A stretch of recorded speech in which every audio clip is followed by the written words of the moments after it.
s'il y en a bien un qui fut traqué, pisté, espionné toute la semaine, c'est bien James Bond lui-même. En avant-première à Paris, 007 a 50 ans, un demi-siècle d'aventure et un héros qui a fait des émules. My name is Bond. James Bond. Bond. James Bond. Mais au fait, espionner, y avez-vous déjà songé?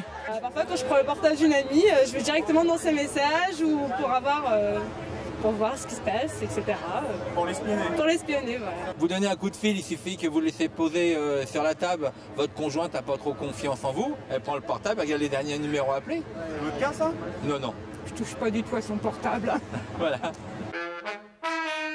Alors nous avons voulu savoir ce qui existe aujourd'hui en matière de techniques d'espionnage. Et notre enquête débute sur Internet, là où l'offre abonde. On y trouve ce détecteur de mensonges qui promet de déceler la tension dans la voix.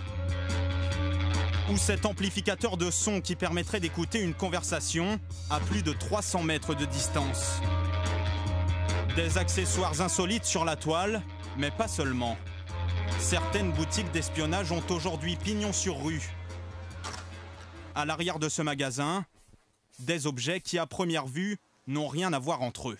On a un peu tout, on a tout ce qui va être stylo, clé USB, ici on va avoir tout ce qui est porte-clés, boîte de chewing-gum, même montre. Et pourtant, leur point commun, tous ces objets sont des caméras espions, de plus en plus petites, de plus en plus sophistiquées,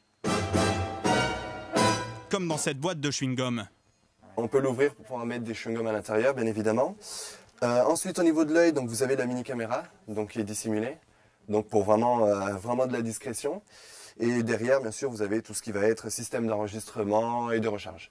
D'ailleurs, ce simple Lego a discrètement enregistré l'intégralité de notre passage dans le magasin.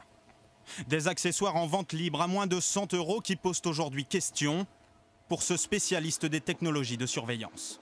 Bien sûr qu'il y a un danger, parce que les gens ne se rendent pas forcément compte à quel point il est facile aujourd'hui d'espionner ou d'être espionné. Les témoignages de gens qui découvrent qu'ils ont été espionnés, ils sont horrifiés. C'est un traumatisme pour eux de découvrir que des gens en qui ils avaient confiance, en fait, les ont espionnés.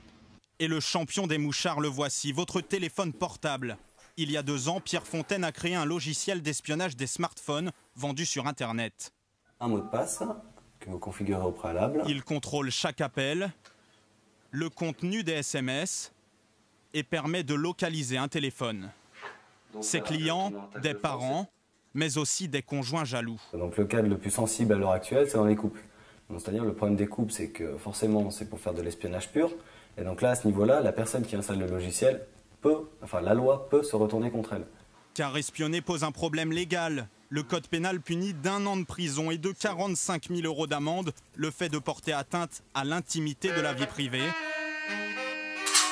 De quoi vous faire revenir les pieds sur terre, Mr. Bond.